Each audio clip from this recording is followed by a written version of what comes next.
This is Strange New Trek, a podcast about the life and times of Captain Christopher Pike. And now, your hosts.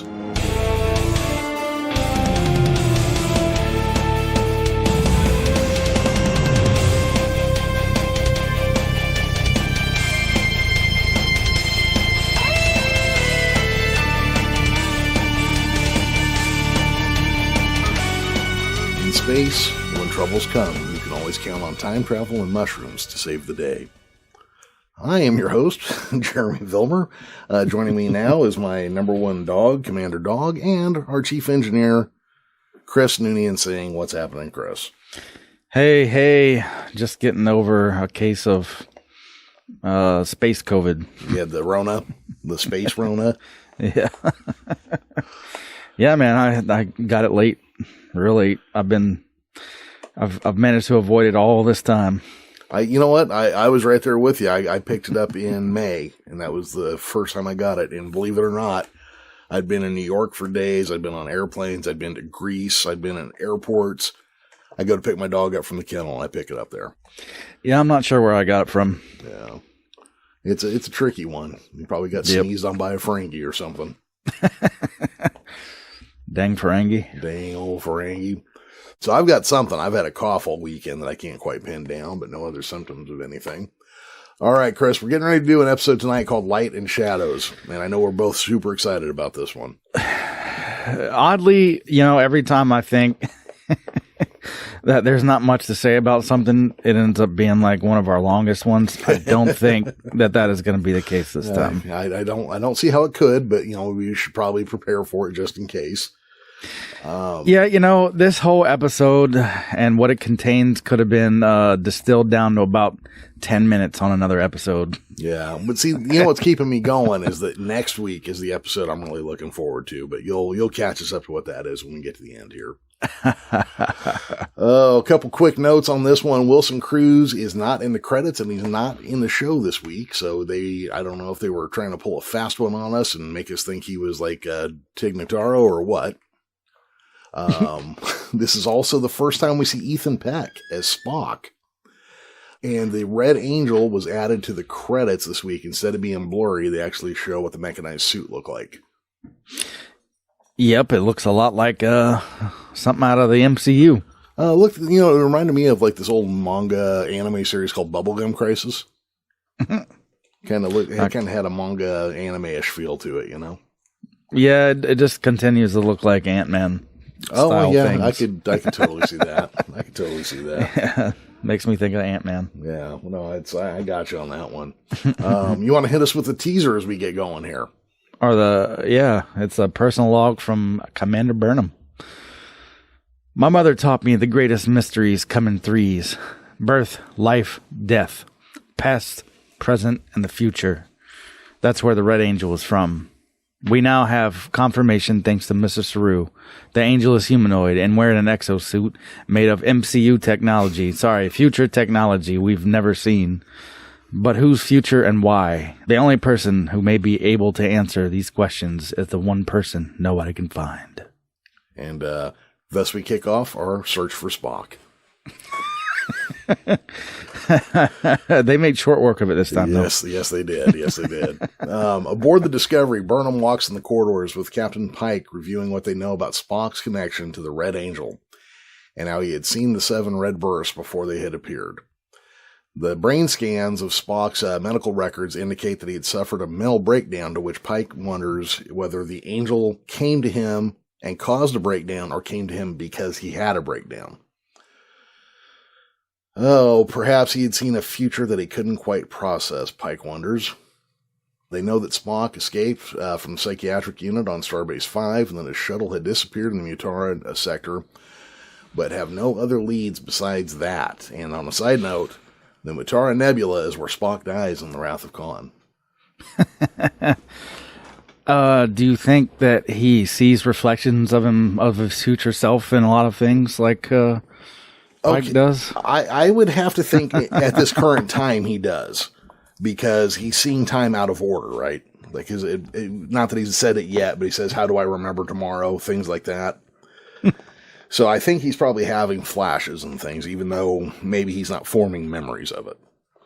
Sarek, Spock's father, and Spock and Michael's father, is part of the Federation's task force on investigating the signals. But Burnham knows that Amanda has not always seen eye to eye with Sarek when it comes to Spock, so maybe she can go to Amanda for some help.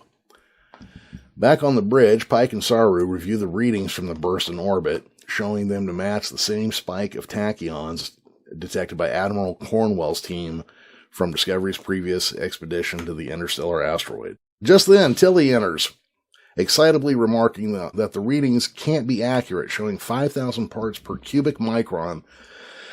Densities not seen outside of a supernova, which Tilly calls freaking amazing.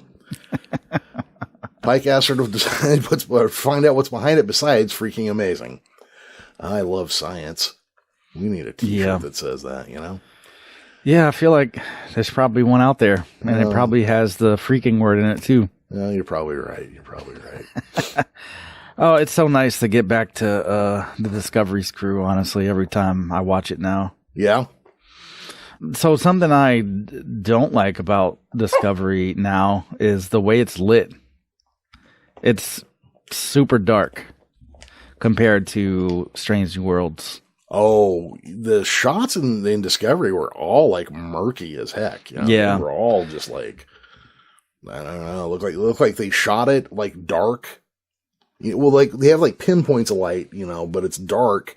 And then it looks like they darkened it again, either through color toning or something. Yeah, I coming from Strange New Worlds, I don't like the difference. Yeah. Back when I was first watching it, though, it didn't bother me a whole lot. But now it well, now you've got something directly to compare it to. Yeah, I mean, I think that might be one of the reasons why. I think last episode I said Discovery kind of looks old now.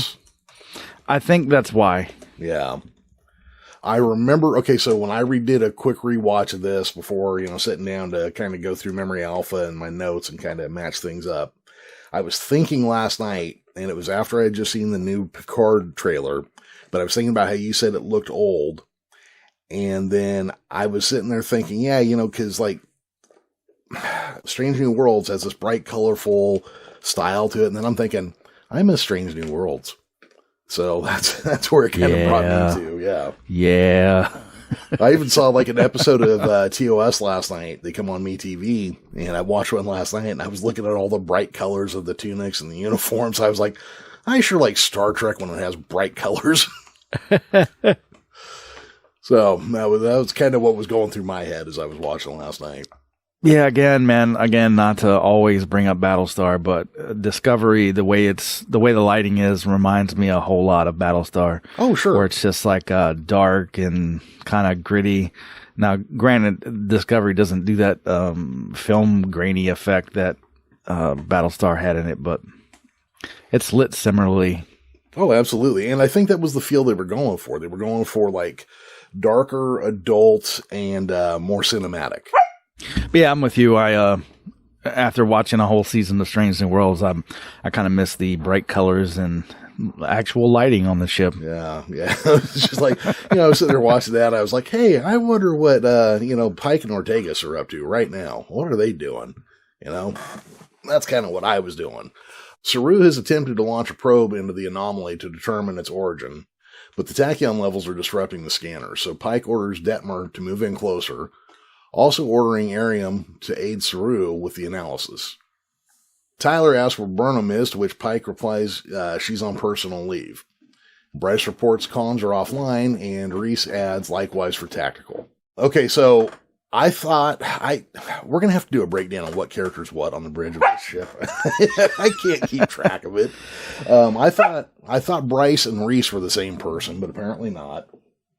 Yeah, you know, last week I was thinking the same thing, and I think our conversation kind of put that in the air. Yeah, so I think that both of them were the same person. Maybe we're going to have to do a little breakdown of who's who on Discovery. I just have trouble keeping them apart, apparently. All right, so Tyler's really getting under Pike's skin this week too. Pike is being very short with him, very snarky, and refers to him as a bad penny. They head down to the turbo lift together. Tyler tells Pike that he can keep him in the dark about Burnham, but not about the signals of the Red Angel. As the official liaison to Section 31, Pike has to deal with him. Pike asks about the Klingon inside him, to which Tyler mirrors the question Pike asked him about knowing the war was over. Okay, that was a little reference that I didn't need to bring back up, but these two just kind of go at each other. And Pike is on him about having Voke inside of him, and Tyler's like, well, I can't get rid of him, so, you know, we're going to have to just deal with him. And then Pike's like, yeah, I know how that feels. So yeah, it's still super weird to me how much Tyler still lives while he's on the Discovery. Yeah. You would think like some crewmen would just you know, do the thing. Yeah. Somebody should. Well, I get at the time they were planning on a Section 31 TV show and they were trying to build something up, but you know what? Nobody wants to see it. Nobody cares about this guy. I mean, his character is kind of interesting, so I won't say nobody wants to see it. I would watch it, especially if Giorgio was in it too. Well, that would be the only thing that would get me to watch it would be her. But given events, I don't think that's possible anymore, unless they set it. I don't know, like concurrently with Discovery. Oh no, because they sent Giorgio back to the past. Yeah. Yeah. And back to her mirror universe, I think, didn't they? I thought they sent her. I thought they sent her to the regular universe. No, because I feel like there was some kind of sickness type thing she was having. And this is just off the top of my head. I don't even know if I'm right, but it felt like there was some kind of sickness she had, and that was not being in the right universe that was doing it to her. So they sent her back to the mirror universe, like pretty much around the same time she disappeared from the mirror universe. I don't know. Okay, see, the way it was set up in my head was that part of the problem was the universes were moving further away from each other over time, you know, because the expansion of the universe. That could be true too. And they were and Carl was going to send her back in time, but not back to her own universe. Oh, okay. I mean, I may be missing something on that. It's been a while. I feel like it's been a while since I watched that one. Yeah, I might be misremembering, but that's what stood out in my head anyways. Between the two of us, we probably got it right somewhere. Somewhere in the middle of that. Okay, so anyhow, they're not getting along real well. Arriving on Vulcan during one of its rare periods of rain, Burnham lands her shuttle at Sarek's residence. She has a flashback of playing three-dimensional chess with Spock when they were children and laughing at her inability to form her fingers into the proper Vulcan salute. I remember McCoy always had trouble with that, too. Flashback to the present, Amanda greets Burnham, who tells her that Spock is still missing. Ever since word came that Spock had disappeared, Sarek had been practicing Takmar, which the ancient Vulcans believed could bring lost souls back home, but it's not working. Well, not yet. Sort of does. Yeah, it's you got to give it time to work, man. Except he doesn't know that it worked. Yeah, it's well, what is that thing? Takmar works in mysterious ways. Hey, that could be a T-shirt. Amanda replies that she has not spoken to him, but Burnham persists, reminding her that the longer Spock is on the run, see, there you go. Longer Spock is on the lam, the harder it'll be for him to come in. And this is something that Amanda cannot argue with. Oh, and now we cut back to Kaminar. Chris, this episode is just dragging me down, man. Yeah, it's like I said, man, it felt like I had about 10 minutes where the relevant things, and they just stretched it out into an entire episode. Yeah. I mean, because a bunch of this stuff just seems to be like just wholly not necessary. Yeah. I mean, I guess we could kind of speed up a little bit to probably. Let's see. Okay. So Pike and Tyler jump in a shuttle. Here we go. They're in a shuttle. And it has been 5 minutes, and they head out, and there's some like rift, and it's got like temporal effects, and they keep trying to move closer to acclimate as they go. Surya advises them not to go anymore because I thought he wasn't supposed to be a coward, but he apparently still is. Yeah, I had forgotten too that like this basically takes place like right after the last episode. Mm-hmm. Because they're still near around Kaminar, which I'd forgotten about. Yeah. I thought that was interesting when I rewatched this today. Yeah. So Pike, I guess, he insists on steering, and that makes Tyler upset. And these two might as well just whip him out and measure him, I think. Well, it says Pike says that he used to be a test pilot, but I'm pretty sure this is like the only place we ever hear that. No, he brings it up in an episode of Strange New Worlds. I think he brings it up. Does he? I think so. Yeah, there's one other place he brings it up, because I remember hearing it, because every time I hear the words test pilot, I think of the Bionic Man. Oh, well, yeah. Every time I hear test pilot, I'm just thinking about really fast airplanes. Really fast airplanes. Man. Yeah. So then there's like a sudden like flash forward through the temporal echoes where Pike shoots Tyler with a phaser, and he probably feels pretty good about it. Well, he kind of gets that look on his face when he looks over at the real Tyler, and it's like, I don't know about this guy. Obviously, I'm about to shoot him, and I don't know what's going on. Yeah. He's like, I know I live, so. Yeah, as far as I'm concerned, I can't die yet. Oh, he doesn't know that. He doesn't know that yet. He doesn't know that yet. Yeah. We're flashing forward in time now. You see, Saru informs the crew of their mission. That their mission has changed to one from research to one of rescue, because obviously, now Pike and Tyler are stuck. Kelly warns that radiation is going to be lethal in 5 hours. They're trying to figure out a way to handle this, and then Saru remembers the incident with Harry Mudd, which was actually a really cool episode from season 1. Yeah. But they discovered that Stamets has a unique relationship with time due to his little tardigrade DNA injection. Yep. Mm-hmm. Yeah. Discovery's portrayal of Harry Mudd is that's probably one of my favorite episodes of any of the new Star Trek stuff. It was definitely really good, because the casting was pretty excellent, and his Dwight portrayal was really good. Yeah. Yeah, Dwight as Harry Mudd was just too perfect. Yeah. Yeah. Back on Vulcan, Amanda brings Burnham to a nearby crypt. Inside, Burnham is horrified to find Spock, bearded and disheveled, and muttering to himself. Michael approaches him, trying to tell him that she was there, but he shows no sign of acknowledgement. Yeah, I super feel like they should have left Spock and his beard, at least the first season of Strange New Worlds. You know what? I like Spock Jesus, man.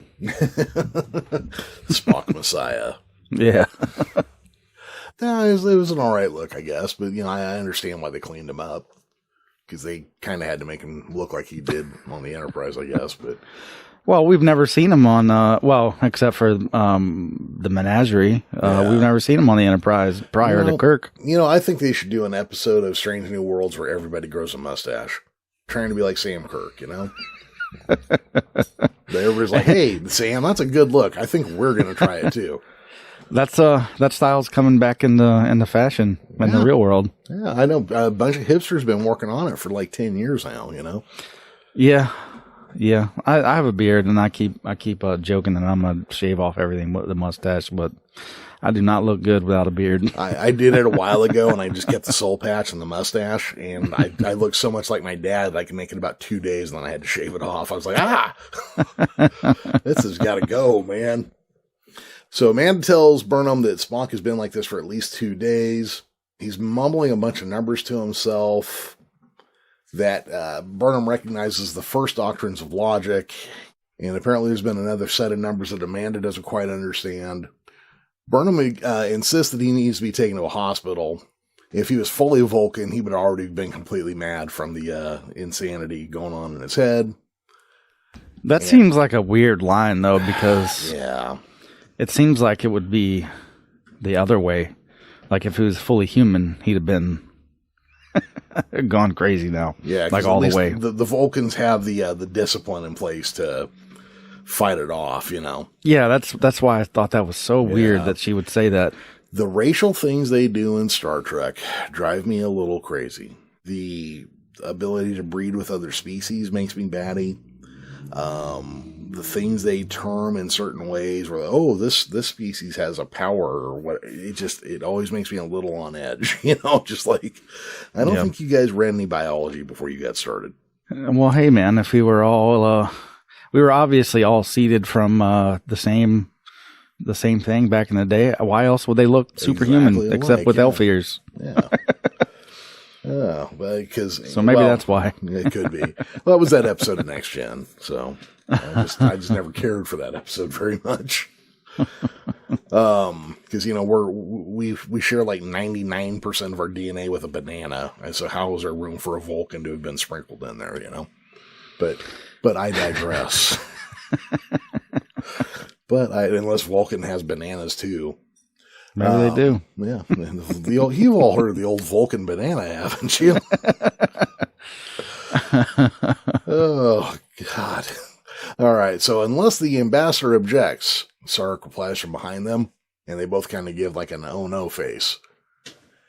We cut back to the temporal rift. Pike tells Tyler he's wasting his time trying to use sensors. Tyler insists that they need a fixed point for navigating. And then Pike is like, hey, you telling me how to fly? Which everybody loves that when you're driving and somebody's like, hey, you're going too fast. Oh, you telling me how to drive? Yep, my wife likes to do that to me all the time. Oh, that drives me batty. She is a passenger driver. Oh, yeah, she'd be driving in her own car if she was married to me, I can tell you that. Assuming that the Discovery was coming after them, Pike instructs Tyler to release plasma from the nacelles to let them follow a trail. Tyler objects as they need the fuel. These two, I swear. Back on board the Discovery, Tilly updates Stamets on the situation that the radiation levels will become lethal in 4 hours, so we've lost an hour to save them here, people. All right, so we go back to the tardigrade DNA that Stamets has. So he's kind of like Captain Tardigrade here. Since he has the tardigrade DNA, Stamets could use the mycelial network as a constant to pilot the shuttle's trajectory, but Stamets warns that beyond the rift's event horizon, time would exist all at once, making finding them like catching a grain of sand in a hurricane using tweezers, or a piece of rice with a pair of chopsticks like they used to do on Kung Fu. That sounds like something Jet Reno would say rather than Stamets, though. Yeah, well, she wasn't there this week, so they had to give that line to somebody else, Back on Vulcan. There's got to be a better way to phrase that, too. I'm going to say it 900 times. Back on Vulcan, Sarek confronts Amanda about lying to him, assuming she was hiding him in the crypt because it contained the Katra stones, which could block any efforts to find him by telepathy. Amanda confirms this, a decision that Sarek condemns as short-sighted and impulsive.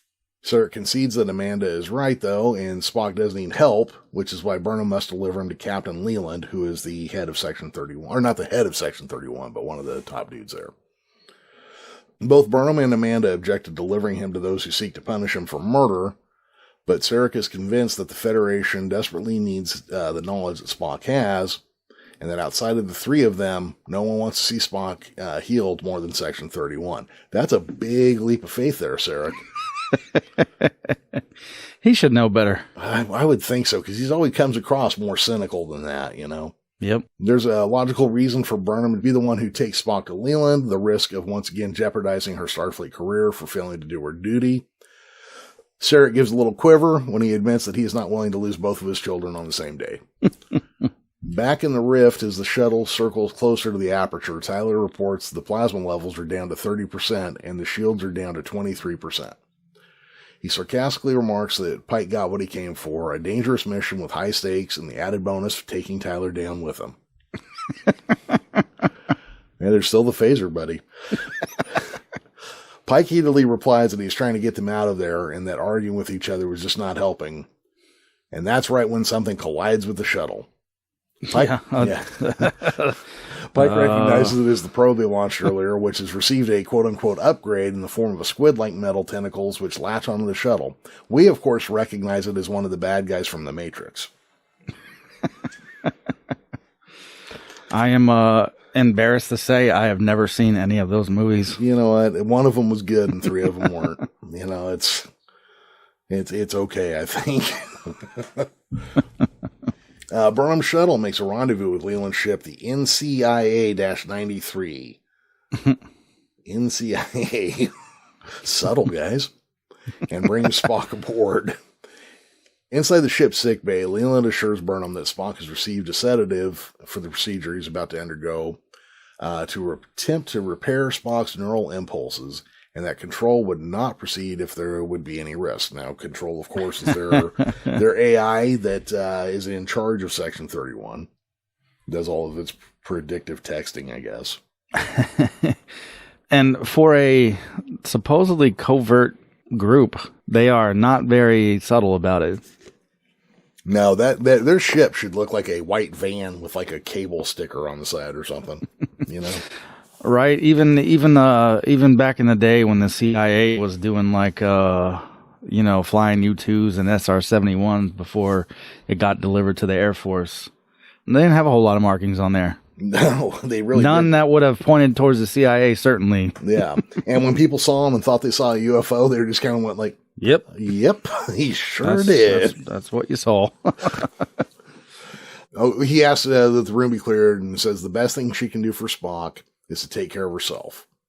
She's alone with Spock. Burnham thinks on how lonely he must have been in this condition. But that knowing him as she did, he made something beautiful with the mirrored images. What were the mirrored images? Why did I write that down? Probably doesn't matter. Oh, he's got his books where he was writing his mad drivel and drawings in the floors. Yeah. When they are down in the crypt. Yeah. On board Discovery, Reese detects the deuterium burst from Pike's shuttle, recognizing it as a trick taught in flight school to alert search parties, something a former test pilot would do. Saru orders him to send the positions to Stamets in engineering. He uses them to calculate the shuttle's trajectory, not within three-dimensional space, but in the mycelial network. Oh, boy. Tilly wonders if her fourth-dimensional math is wrong. Is fourth-dimensional math different than ours? Probably. Okay. As the burns seem to have taken place at different points in time, 1 week earlier, one the day previous, 8 minutes into the future. Stamets assures her it's correct. His non-linear temporal progression is a mind bender, but also sees that the shuttle is drifting into the aperture. Stamets rushes out of the room, telling Tilly to follow him. Meanwhile, on Pike's shuttle, Tyler's scanners showed that some of the metals of the modified probe don't show on any periodic table, and that atomic decay indicates the probe's core has aged 500 years, which means something 5 centuries in the future found the probe, modified it, and sent it back. Just then, the tentacles breach the shuttle's hull, one of which wraps around Tyler. Recognizing it as the echo he saw earlier, Pike tells Tyler to hold still as he blasts off the end of the tentacle, and then it rushes forward and impales itself into the controls, accessing its computer. Well, I guess he wasn't going to shoot Tyler after all. Before either Pike or Tyler can reach the probe, it releases an energy pulse that knocks them off their feet. Stamets and Tilly rush through the corridors to the transporter room, where Stamets intends to use the coordinates to beam onto Pike's shuttle and fly it out. Tilly's aghast, warning him about what would happen if his calculations were even slightly off. Stamets agrees that it would mean that they would be very dead, which is why he's asking Tilly to handle the transporter. You know, as hard a time as I was giving this over some of the dialogue, honestly, Stamets and Tilly are usually quite delightful when they're speaking to each other. Yep. Yeah. It's always nice to come back to this crew, even if I don't like some of the writing around their episodes. The characterizations of the characters they actually take the time to introduce you to are pretty good, usually. Yeah. Yeah. She tries to talk him out of it. Stamets finally quiets her by telling her to trust the math, and more importantly, to trust herself. All right, so Stamets shows up on the shuttlecraft, and Pike's all, confused. Stamets reassures Pike that he's from about 10 minutes in the future and would fly them out using a mycelial network. He also notices the tentacles embedded in the control console. Back on Discovery, Tilly nervously asks if Stamets made it over. Owasekin detects the shuttle exiting the anomaly, and Saru orders it to be put on the screen, seeing the shuttle with the attached probe. Stamets hails them, telling them that it was their own probe with a few modifications, and that in addition to trying to kill them, it was accessing the ship's computer core. Back on the NCIA 93, Giorgio stops Burnham in the corridor, telling her she has disabled the cameras for 60 seconds. Giorgio dismisses Leland as a puppet following orders, and figured that Burnham would not want Spock's blood on her hands. Burnham sarcastically asked the former Emperor if she was doing this out of the goodness of her heart, and she says, no, the goodness of your heart. I'm not even sure what that means. Yeah, me either. Like, so I'm trying to save your soul, or that would be one answer, but yeah.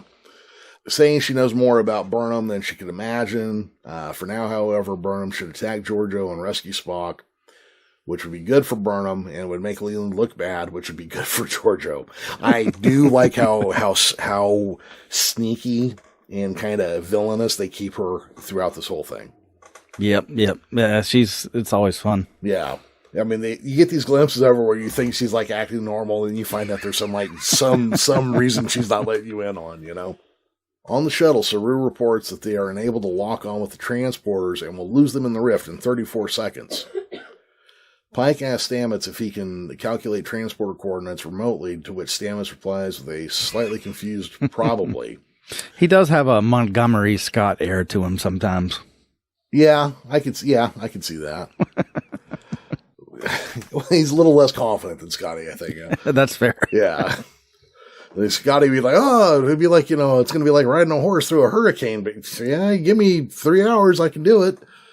Well, yeah, then Kirk's like, no, you have 30 seconds. Yeah. Okay. All right. Got it. There's 15 to spare. Tyler continues to bash at the tentacle in an attempt to disable it. Pike then initiates the shuttle self-destruct while Stamets sends the coordinates to Owo. The three of them beam away just as the shuttle explodes, taking the probe with it. Saru asks if Pike, Tyler, and Stamets are aboard. After a moment, he's told that they are. Burnham storms into the NCEIA 93 sickbay and stuns the doctors with her phaser, returns Spock to consciousness, and escorts him to the shuttle bay. Giorgio fires haphazardly, or I don't know, haphazardly is not right. Giorgio fires her phaser with her eyes shut, basically. Kind of grazes Burnham in the shoulder, just to make it look good. Yeah, I like that real quick pause they both do, like, hey. And then Burnham keeps going. Yeah. It's like, hey, man, you just hit me. This is my good jacket. Returning to the Discovery's bridge, Pike expresses gratitude for the rescue, to which Tilly warns perhaps he shouldn't thank them just yet. The shuttle explosion has released a time tsunami. That'd be a good punk band name. Pike orders maximum warp to get clear of the shockwave. At the same time, Tyler concedes that Pike was the most qualified pilot on duty. Pike then asks Saru about the analysis of what the probe was looking for, to which Saru replied they were still trying to discern that. The modified probe was from the future, Pike reasons, and so was the Red Angel. And that's when Saru asks if he believes the Red Angel shared the probe's hostility. And Pike brings up that Tyler kind of broached that same subject. Whether it was trying to start something or end something, Tyler adds, one thing is certain, they're in a fight for the future. Back on the NCIA 93's bridge, Leland confronts Giorgio about letting Burnham escape and asks to know where she is taking Spock. But she gives a nonchalant, sarcastic answer. Leland warns her not to overestimate her value. Burnham has landed the shuttle on an asteroid, waiting until the ships are outside of sensor range. As the computer works, Burnham kneels next to Spock, quoting from Alice in Wonderland, either the well was very deep or she fell very slowly. For she had plenty of time as she went down to wonder what was going to happen next. Either my notes cut off or that was the end of the episode. Yeah, but so the numbers that he was speaking earlier, she realizes he was saying them backwards and put the right way, 749, Mark 148, is the coordinates to the planet Talos 4. Oh, I was super shocked when all this came out.